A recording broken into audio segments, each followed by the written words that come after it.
করুন।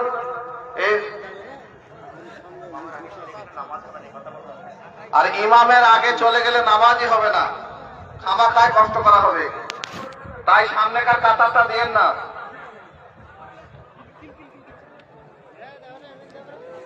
লোকে কিলকিল কিলকিল করছে, প্রচুর লোক। সেই 6 ডিসেম্বরে যেরকম হয়েছিল লোক, ওই অতটাই লোক হবে তাই মনে হচ্ছে।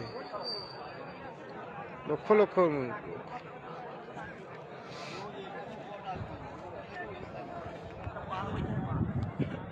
ওই জমিটাই বেশি আছে, ওইটা বড় জমি, প্রচুর জমায়েত। আলহামদুলিল্লাহ আলহামদুলিল্লাহ, খুতবা শুরু হলো। আলহামদুলিল্লাহ, সুবহানাল্লাহ।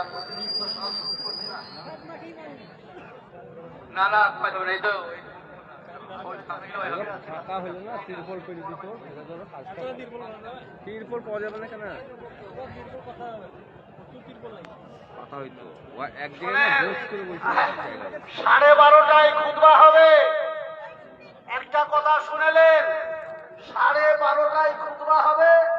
খুতবা শুরু হয়ে গেলে খুতবা শোনা ওয়াজিব, আর নামাজ পড়বেন না। খুতবা দিলে আর কেউ নামাজ পড়বেন না।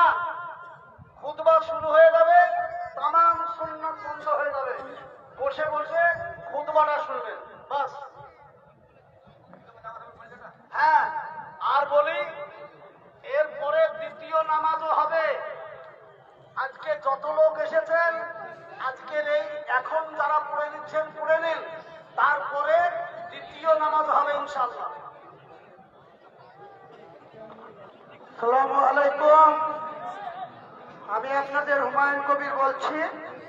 যারা এই বাবরি মসজিদের মাঠে সেকেন্ড জুম্মা অর্থাৎ দ্বিতীয় জুম্মা, আমরা 6 তারিখ যেদিন বাবরি মসজিদের ভিত্তি স্থাপন করেছিলাম, সেটা ছিল শনিবার, জুম্মার পরের দিন। তারপরে ফার্স্ট জুম্মাতে আমরা কাউকে এলান করিনি, কাউকে এখানে জুম্মার নামাজ হবে এটা বলিনি। মানুষ নিজে নিজে, এখানে 1 লক্ষর বেশি মানুষ উপস্থিত হয়েছিলেন। আমাদেরকে 2 বার নামাজ পড়তে হয়েছিল জায়গার অভাবে, জায়গার সংকুলনে। আজও একই অবস্থা হয়েছে। আজকে প্রায় 2 লক্ষ মানুষের উপস্থিতি হয়েছে গোটা রাজ্য থেকে। 2 লক্ষের বেশি হবে। ত্রিপুরা, আসাম, বিহার, ঝাড়খণ্ড, এসব জমি সব ভেঙে দেওয়ার জন্য বলে দিয়েছে জমি মালিক। এসব জমি এত সুন্দর সুন্দর মানে সরষে সব ভেঙে নামাজ পড়তে বলে দিয়েছে, তো ভেঙে বসে যাও। উত্তর দিনাজপুর,